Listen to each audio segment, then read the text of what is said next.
These are in listen-only mode. Good morning, and thank you so much for joining us today for this April 2018 webinar session, which is part of our Crisis Coach series, supported by the NJMEP. A little bit more about that in a minute. Today we're going to be talking about prevention before escalation. At the beginning of the year, we sort of teed up our conversations around what our planning was going to be for the rest of the year, what one thing we could do to move our programs forward to create a more mature organization. And then we did a sort of mini 15-minute crisis exercise, if you will, through our 45-minute session. And then our next session that followed that was about the communication that may go along with that 15-minute crisis event that could occur. And that's how crises occur, right? They occur in seconds and minutes. And so today we're going to say, okay, given all of those things that we looked at last 3 months, what can we do now to prevent the incident from happening at all? And if you've been a friend of Firestorm for a while, you know this is something that's core to our methodology. It is part of our predict, plan, perform methodology. So we're going to talk about this in the context today of workplace violence. So thank you all for taking the time from your schedules to join us. I recognize how valuable everyone's time is, and we do appreciate it. If you have any questions or comments throughout the session, please feel free to connect with us on social media, on Twitter, on Facebook at Firestorm Solutions. You can view all sessions on our YouTube channel at Continuity Experts. And certainly, please connect with us on LinkedIn. We'd love to see you there, and there are a lot of great updates that we post every day on LinkedIn, resources and other information. Also, the Risk Insurance Management Society is having its annual conference starting on Monday. If anybody's going to that, please do stop by and see us. We will be there as well as our one of our founders, Harry Rulin, will be doing a presentation on artificial intelligence and the rate of change and the risk that presents. And from a manufacturing point of view, we are certainly all very experienced in the area of artificial intelligence. The hashtag for any social engagement with Firestorm is Crisis Coach. And if you would like to ask a question during the session, you can use the GoToWebinar dashboard widget. It should be on the right side of your screen, could be on the bottom or the top, but there's a little widget there. And you can ask a question in the chat area. If we have time, we will answer that. And also, Bill Baker will make sure that I see those questions after the session, and we either refer them to someone who can answer them for you, or I'll respond myself, or Blair Neville, who is also on the call. Also, today, if you'll look under the area that says handouts in your GoToWebinar dashboard, you'll see there are a few different handouts there that go along with today's session for you. So if you'd like to, you can download any or all of those and share those internal to your organization. We have security solutions for business there, critical incident response training, which is really that active shooter type of training, emergency response plan, and there's an infographic as well that you can share. So we want to make sure that you see that those resources are available for you. Enough about me, now about our attorneys. Our attorneys would like you to know that this session is not complete without the accompanying oral comments and discussion. Any work product provided by Firestorm should be read in conjunction with all guidance given by national, regional, local authorities, as well as your organization's personal counsel. Moreover, the information given and comments made in this webinar should not be interpreted as legal advice or legal opinion. Firestorm has expanded our services since the first of the year, and we want you to know that you are at the center of everything we do. And in that, we are protecting you with a cone of services, not the cone of silence from Maxwell Smart Days, but the cone of services. So we start off with a high level of crisis and risk solutions. We have a variety of professional services solutions. That's where we perform assessments, help you develop plans, and become your partner as you grow your organization over the years. People solutions, if you're looking for great talent in the business continuity, security, and other fields, come to us. We now have a division that is dedicated to that. And if you're looking to explore new roles yourself. Intelligence solutions is about to become artificial intelligence solutions. We have some very exciting news with it in this regard, and we're going to be talking more about that. And security solutions, that's really what we're talking about today. We have a team of highly trained former Secret Service agents and leadership from the Secret Service. We're very proud of this division, and I had the opportunity to sit in at the Disaster Recovery Journal Conference a couple of weeks ago to our Chief Security Officer, Jason Russell's presentation, and I have to tell you, it's one of the best presentations I have ever attended. He is not only an outstanding speaker, he really knows his stuff. And we are very proud to have him with us. So if you get a chance to hear him speak or want to contract him in your organization, let us know. And lastly, we have analytical solutions. Our analytical solutions division now conducts 6 major studies annually, and those studies include compensation analyses in our industry. We just released our crisis impact management study, which has some fascinating results. And if you're interested in learning more about those studies, please let us know. If you visit us on any of our social media channels, you will note that we are currently open for participation. Our IT resiliency study, so if you want to connect with the IT people in your organization, invite them to participate in the study, because study participants will receive a complimentary copy of the study, and that's a $1,000 value. So we'd love to see increased participation in that. You can contact webinars@firestorm.com to learn more, or Blair Neville, who is going to introduce the NJMEP for us right now. Blair? Karen, thank you. Appreciate that update. The good news is that we're growing, and a lot of new activity here, and some of that is due actually to the support of the NJMEP and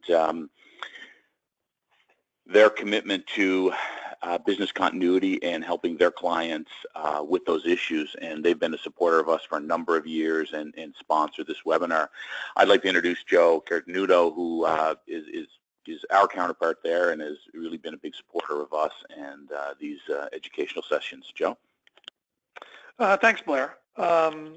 For those that are not familiar with NJMEP, our mission is to really work with small to mid-sized manufacturers to help them become more productive, more efficient, and more globally competitive in what they do.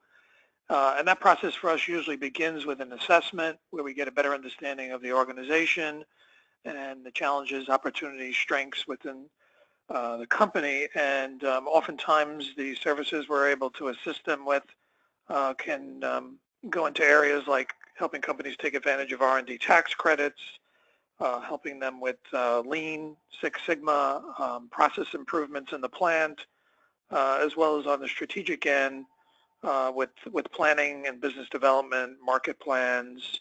Obviously, we do also get involved in compliance and assisting companies getting ISO certified. And of course, we get involved in helping companies put together business continuity plans, which is part of the risk management part of ISO certification now. So those are just a handful of the areas that we get involved in. Karen, I'll throw it back to you.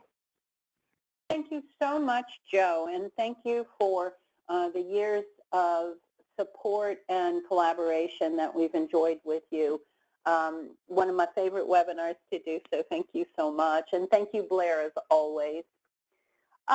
That's me. I'm working on a better picture, but for now, that's who I am. I wanted to, this was a slide I actually showed last month, but I wanted to continue over with the theme because we're working on the same theme. And that is that many people view crisis events as a singularity. It's either not going to happen to us or let's worry about it when it happens, which is contrary to everything that we believe in a business continuity frame of mind. But sadly, that's what happens, especially when we are talking to leadership about investment of resources. I worked for a company once where I saw something coming that was really going to be a challenge for the organization. And I went to the CFO, and the CFO said, we can't think 6 months in the future here. We're just busy thinking about today. And I remember thinking, I need to find a new position because this is a dangerous place to be. So we want you to think of things not as singular events, but in planning for the possibility of an event, how we will handle the crisis and what will we do. And so today we want to talk specifically about violence prevention. We're talking about this because you asked us to.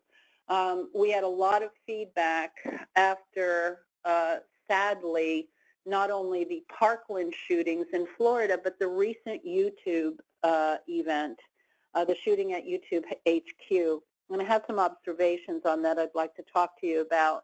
But a lot of you emailed us and said, or reached out to me and said, are you going to cover workplace violence in a general way, in a specific way? And so that's what we're doing today, and we're going to do a part 2 next month.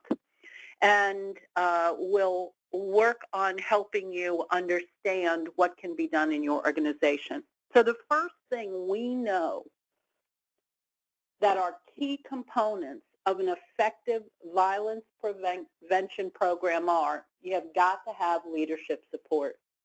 Joe mentioned something that is so important, and that is the value that a resilient organization brings to their community and their customers.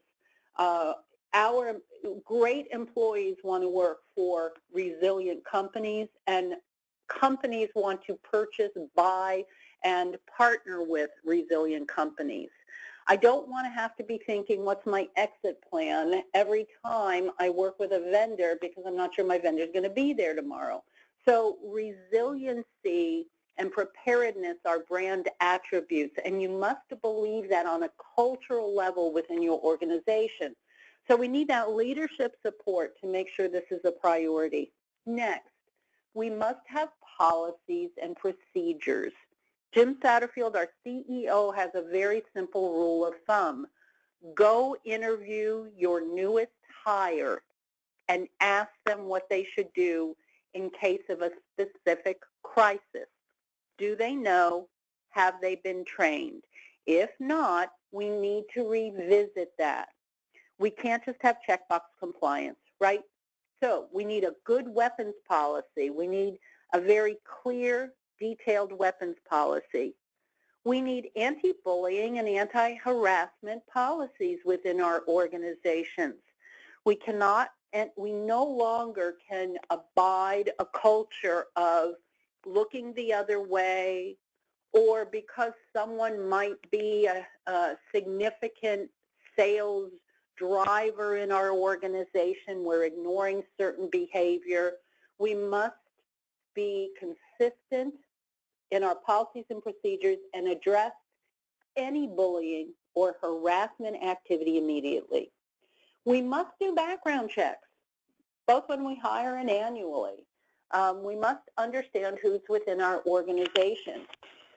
I was working with an organization that is growing rapidly, and as a result of rapid growth, they are hiring in droves, hundreds of people at a time.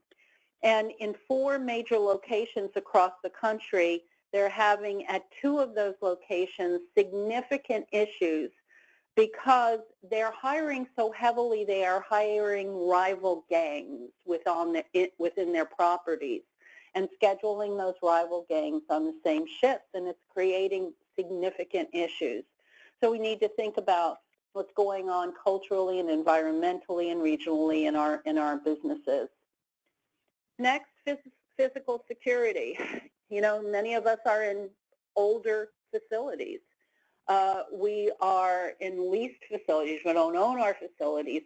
We have to work with the owners of our properties to make sure our facilities are physically secure, that our access controls are secure, that we have cameras where we need them, that we can see our parking lots, that people aren't propping emergency exit doors open with rocks so they can slip outside and smoke a cigarette. So we need to understand what our physical security threats are as well. Then we need a really strong behavioral risk threat assessment program put in place. That's what we're going to talk about today. And finally, we need our emergency and incident response plan reviewed. And if you need or you feel like you'd like to have that reviewed, please reach out to Blair B. Neville at firestorm.com, or you can just write us at webinars@firestorm.com. We'll make sure Blair is aware of your request to have Karen? your plan reviewed. Yes. Karen, just before you move on, a couple of quick points. Number one is that when you come to the policies and procedures, I've had a number of conversations in the last month with companies, and it's kind of the first question one might ask: what is your policy? What is your, that you have in place? And almost exclusively, every one of them say, we have a zero tolerance policy. And I just want to reiterate that that's just not enough. It's confusing and needs to be defined. So if that's your first response, or that's what the document says in your HR handbook, I would say you want to rethink that for a lot of different reasons. One is it doesn't define very well what all of this is. What exactly is bullying? What constitutes these issues? And it could cause problems down the road. So you need, from a policy perspective, you need a robust, very well-defined policy that lays out for everyone, new hires, existing, what is acceptable and what is not. It has to be clear. The second thing regarding the emergency plan, anybody on the line, or Joe, you're aware of this, and we always offer this to the clients.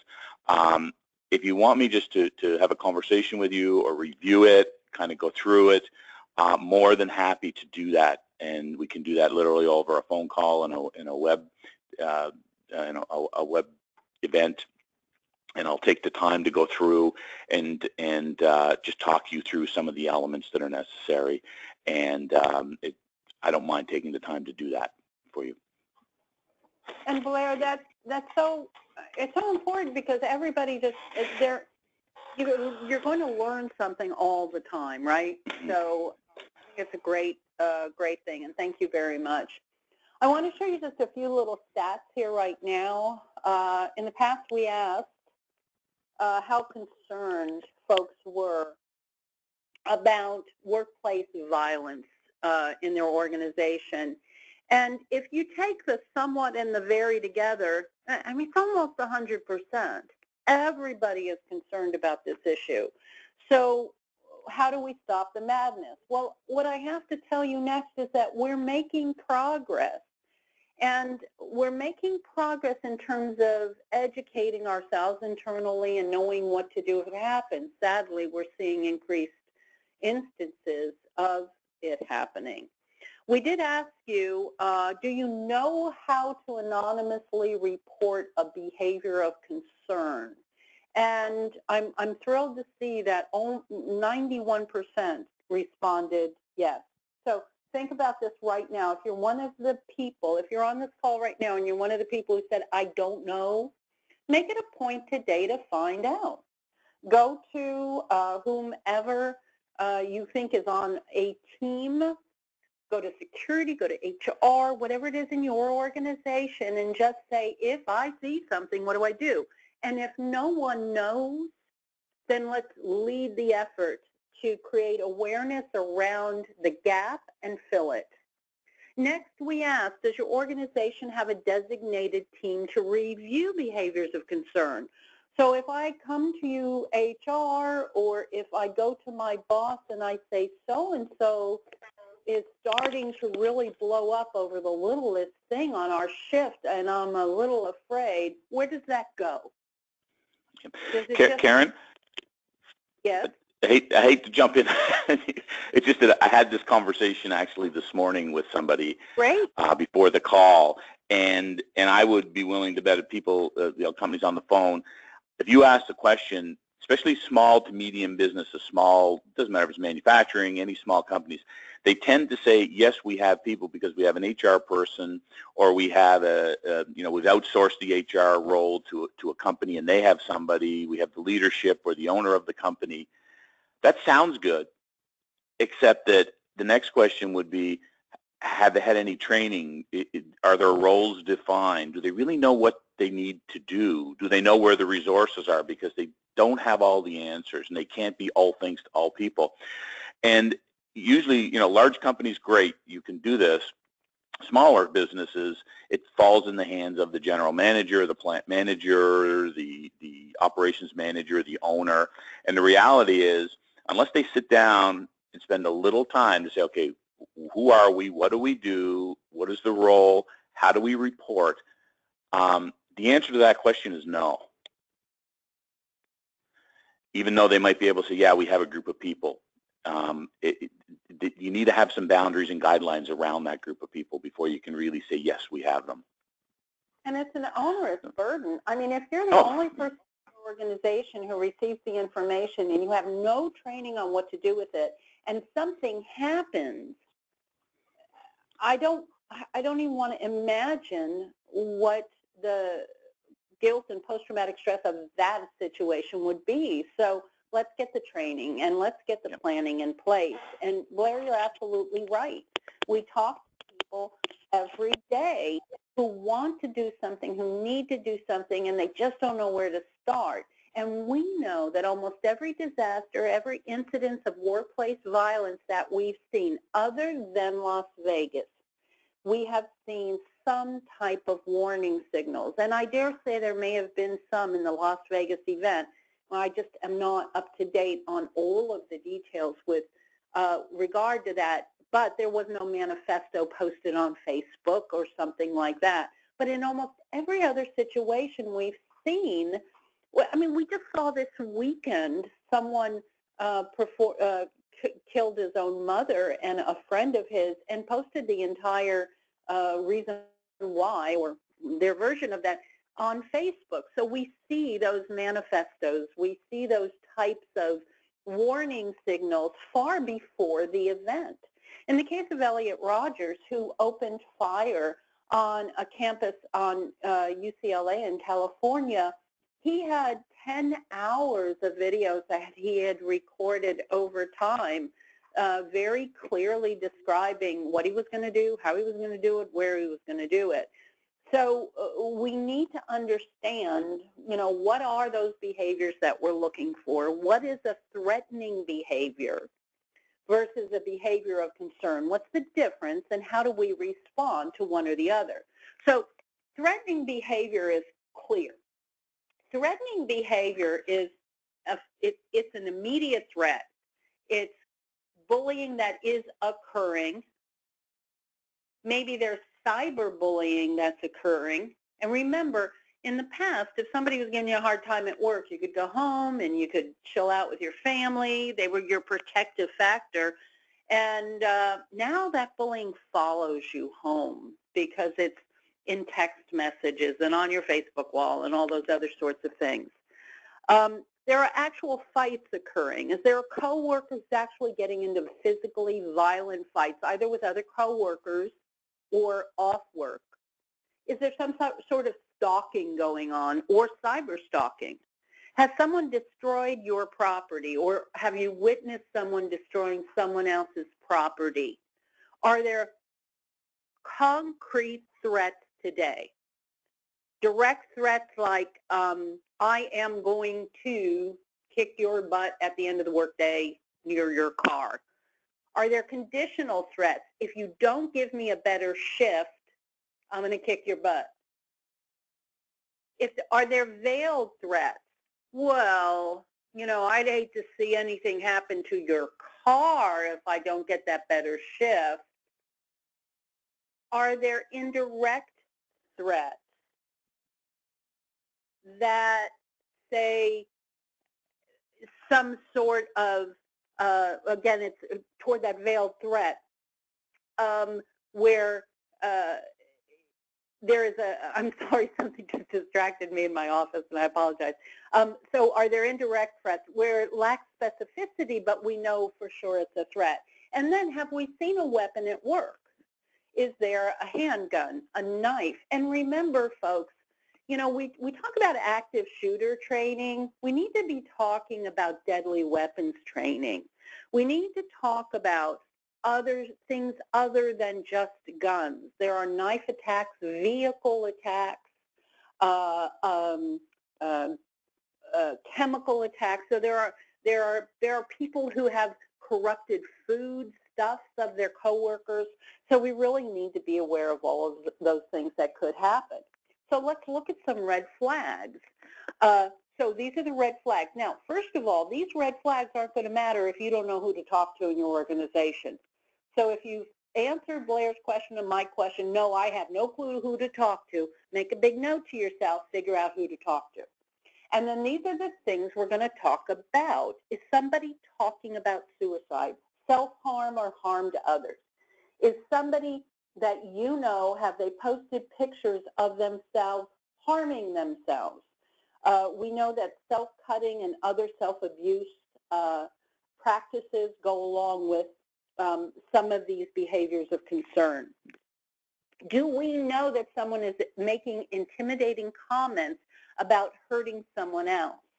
They could be racial in nature. They could be sexist in nature. They could be driven just from, oh, that guy who cuts me off in the parking lot when I try to make my turn in here, some sort of, any of those types of threats. Do we see that growing?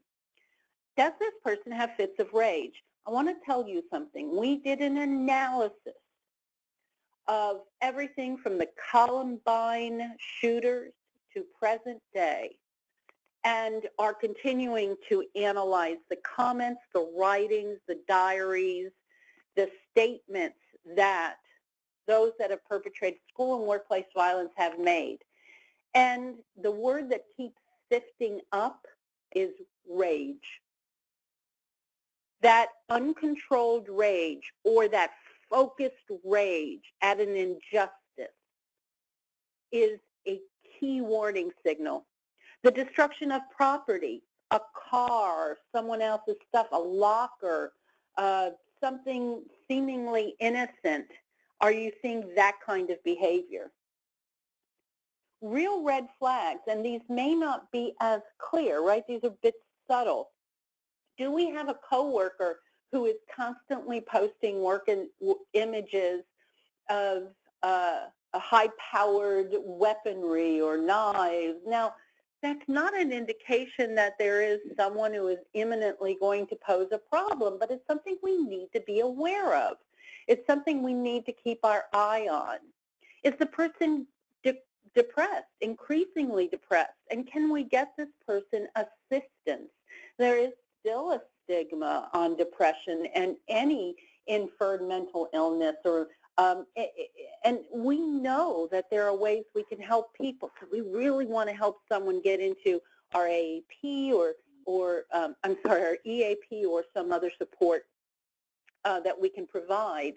Do we know there's substance abuse, drugs, and alcohol in the workplace, or is it in the person's private life and starting to carry over into the workplace? And do we know if there is some abuse in the home?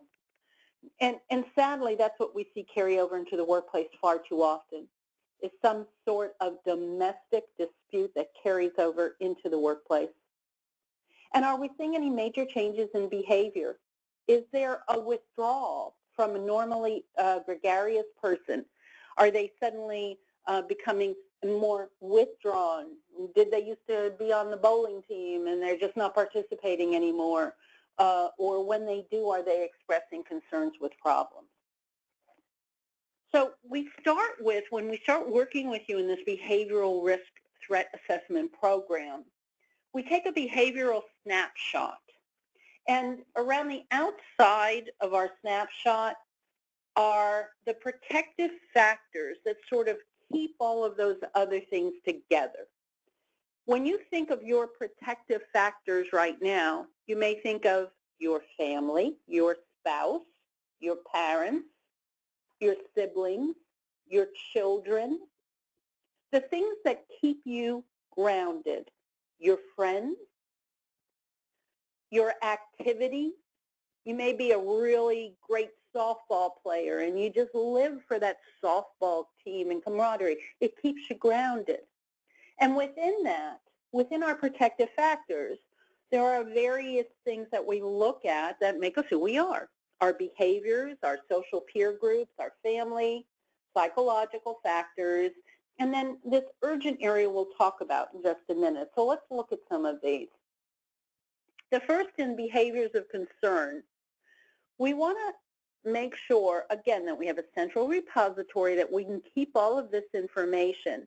If we have a specific subject, we are looking at, is there a history of discipline problems? Is there talk of access to possession of firearms?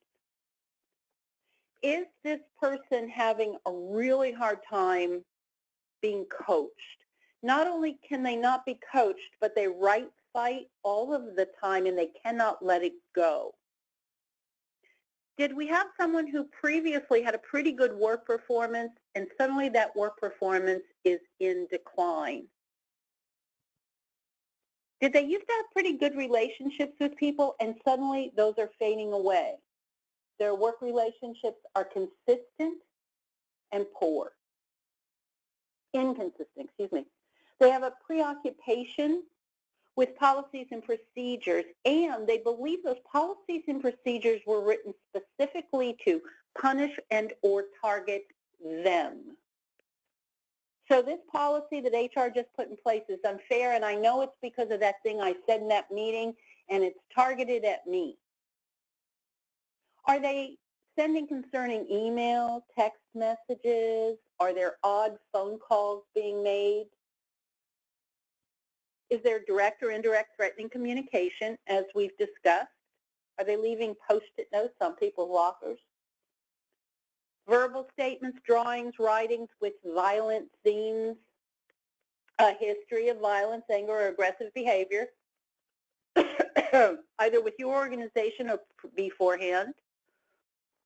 Has there been any harassment, sexual harassment, or intimidation in the person's past? Is there drug and alcohol abuse, or was there abuse and they're now in a program and we just need to make sure we're supporting that person through? And suddenly, has there been a decline in someone's hygiene? Someone who was normally very cautious and careful, has something changed? We had someone, I was working with an organization, they said we knew something was wrong, but we didn't know what, because suddenly it seemed like they had stopped showering. What had happened was the person lost their house due to gambling debt and was living in their car. And so they couldn't shower, and he couldn't tell anybody. And he was becoming increasingly desperate. Fortunately, they were able to identify the issues and intervene. Why do we bring this up? At this auto dealership, they had a contract mechanic working for the business. He'd been released a year prior. He was having problems. A leader in the company said he was starting to unravel. He looked physically sick. He quit. And from there, his behavior escalated. He lost his apartment. He was sleeping in his car. He returned to his former place of employment and killed 2. Next, behaviors of concern, the social and peer group. Does he talk about people or she talk about people that she knows, used to know, and suddenly with a violent disdain really holds a grudge? Somebody ate their sandwich in the refrigerator 2 years ago, still doesn't forgive that person. Is there odd or erratic behavior that's starting to create discomfort or downright fear in other people? Listen, if you've got people coming to you and saying, Joe is acting strange or Jane is really starting to worry me, you must pay attention to that. Are they intolerant of differences? Differences in ideology, politics, religion, and we've seen a great divisiveness in this country. We need to be cautious because for people who didn't need a lot to push them over the edge, this could be that conversation. Are we seeing social withdrawal? Are they the victim of bullying or violence? Not the perpetrator, but the victim. Have they come to you and said, people keep dyeing my clothes red in my locker, or I think someone's doing something to my coffee every morning? Do they identify with violent groups? There's a lot of opportunity for that, and we can see that now via some social media analysis. Are they posting angry, threatening messages on social media? How do you know? Do you have a monitoring program in place? Is there name-calling or abusive language, and is it being tolerated? If they're being cautioned, is there an escalation after that caution? Is there a history then of poor response to limit setting rules and regulations? There was a caution given to a partner in a law firm in California. The employee was then fired, the attorney was fired, and the disgruntled and estranged partner returned as office staffers in December 2017. We're having an office party, and he showed up. He told the lower level employees to leave the building, kept his two victims inside, and opened fire.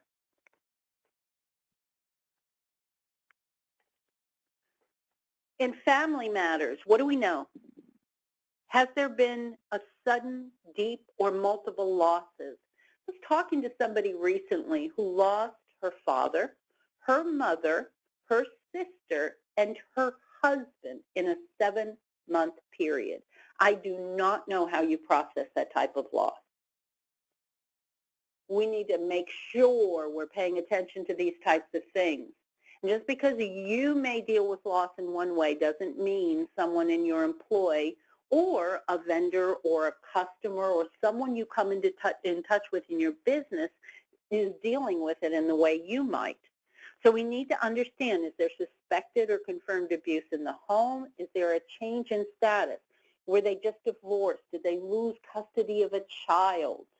And have there been other types of multiple losses? In Kansas, we may recall, in 2016, a gunman opened fire and killed 14 at a company that manufactured lawnmowers.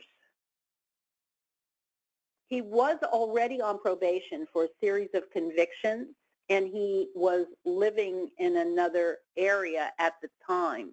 He had a criminal record. He was arrested for carrying concealed firearms. I mean, he had a real history. Prior to the shootings, his girlfriend had accused him of domestic assault, and an autopsy revealed he had high levels of methamphetamine and alcohol in his system. In fact, he had more than 135 times the standard dose.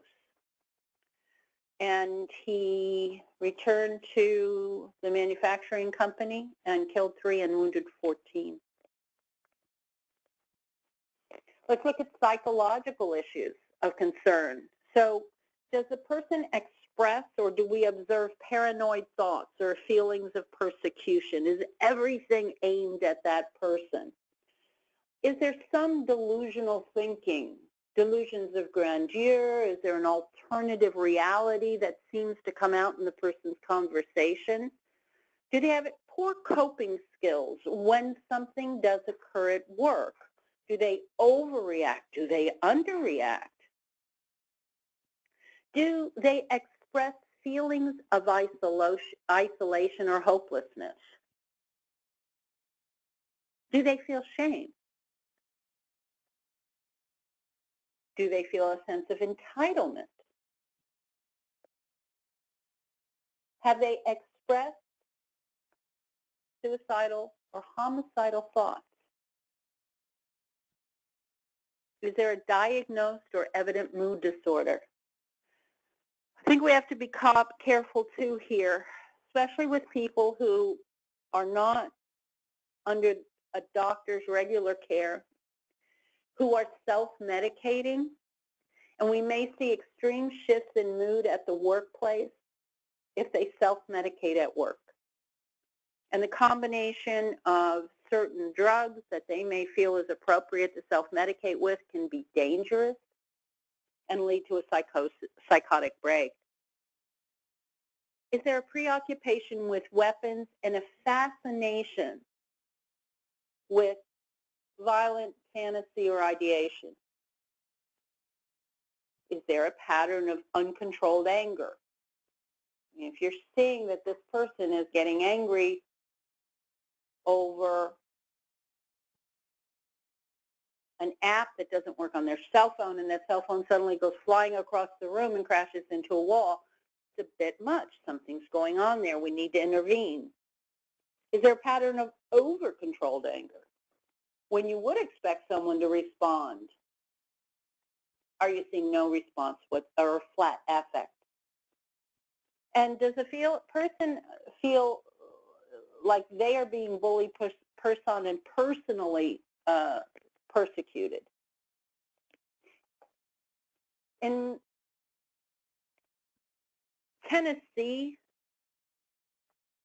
there was a shooting. James Zotter and Sandra Cooley were supervisors at a plant. Sadly, they were murdered by Ricky Swafford. He was in a meeting with them. They were counseling with him. He became angry in that meeting. He left. He came back with a gun. We need to understand if a situation escalates to that point, how you need to lock down or prepare for that person to return.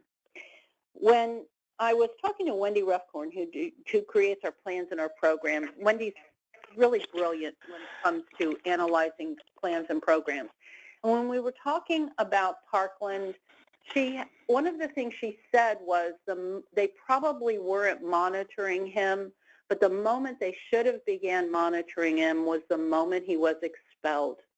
When I was looking at the situation at YouTube, the one thing I found really startling was that someone said as they were evacuating the building, because they thought it was just a fire alarm, when they were evacuating the building, they saw the shooter standing there with a gun in her hand saying, "Come and get me." So they were evacuated near the shooter. In both cases, something significant failed. Blair, I think I heard you come in. Did you want to say something here? Yeah, you're doing such a great job. I hate to interrupt you, but I wanted to pick on the point you just mentioned, which you used the word lockdown, and all of these behaviors of concern are the leading indicators, and that's what we're talking about today. But when you step into the next phase of this, you talk about how do we respond. That goes directly back to one of your first slides when it comes to that emergency plan. And I see a lot of emergency plans, and when I see them, they're generally fire evacuation. Maybe given to manufacturers, they have they have a lockout with their machinery, or they have a chemical spill as part of their safety program. But that's kind of where it ends. And OSHA is very, defines what needs to be in there. And those ideas about shelter in place, lock down, lock out, keeping someone bad out of the building, are all part of your emergency plan and should be part of your emergency plan, and drilled similar to a fire drill. So that I wanted to draw that back, that's where the emergency plan piece of this puzzle comes in, is that those are the elements of that need to be in that plan.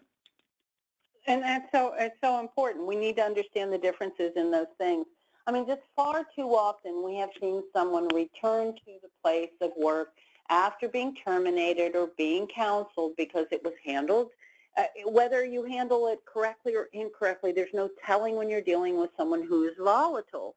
We need to protect ourselves and our employees every way we can. And you know what? I gave this presentation to the Management Attorneys Association in Florida last fall. And two of the attorneys came up to me at the end of it, and they said, okay, you did it. You scared the heck out of us. And I don't want to scare you, but I want you to be aware that we're talking about life and death, and people's lives are in our hands. So we must understand what these events look like and why they happen. You know, I bring this last slide up, and I'm going to move forward a little quickly now. I'm sorry, I'm sort of running out of time here. But this actual event happened in 2010 when a woman who was having a gripe with two other coworkers at a craft plant in Philadelphia came back and shot two people. And a jury awarded more than $38 million to the families, and it was, you know, almost now 8 years 7 years it was in litigation. Does your organization, when it just comes down to brass tacks, I don't want anyone to lose a life, no one, but when it comes down to it, can your business afford that? This is it's not something that we want to see, and it happens all over the country, all of the time. We see that the employee or the former employee was increasingly angry, they were hostile, and everybody said, well, maybe it'll work itself out, or we're just going to have to fire the person, and that person then comes back in retaliation. You know, and we want to make sure that you understand what to do if something should happen, and we are here to support you. So I'm going to move through and just say, if you can stop one act, please let's do it. And let's do it through understanding how to put a good, solid program into your facility. And if you just start today by understanding what do you have available, and is everyone trained well on it? Do we know how to report concerns and respond to it? If you just start there.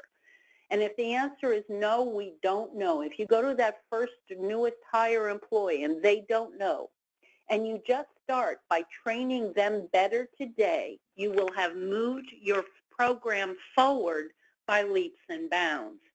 Now, as I've said, there are support materials available in the GoToWebinar dashboard, so please download those resources. If you would like us to do a self-guided assessment or review your plans, you can contact us and we'll put you in touch with Blair and Joe Cartenuto, and we can move that forward. And please remember to register for next month's session. We'll review some of today, and then next month we're going to talk more about what if there's an active shooter on the property. Download and share, and I want to thank, as always, NJMEP, Blair Neville, Joe Cartenuto, and you can reach us at webinars@firestorm.com. Blair, Joe, any closing thoughts? Karen, I thought that was excellent. I think, you know, it really opens people's eyes to risks that, you know, we're not aware of when we're busy doing our day-to-day, you know, duties as part of our jobs, and taking a little bit of preventative action goes a long way, and I would encourage anyone who hasn't done so to take advantage of that no-cost risk assessment that we offer, and as you mentioned. Thank you so much, Joe. Blair, any closing thoughts? Yeah, no, thank you. It was great, and as I said, this leads into you know, further discussions as at the next session to kind of round out the whole process.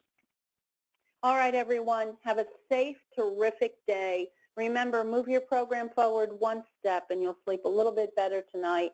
Thank you for your time today, and we look forward to talking to you next month. That'll end our session for today. Thank you for joining, and goodbye. Bye.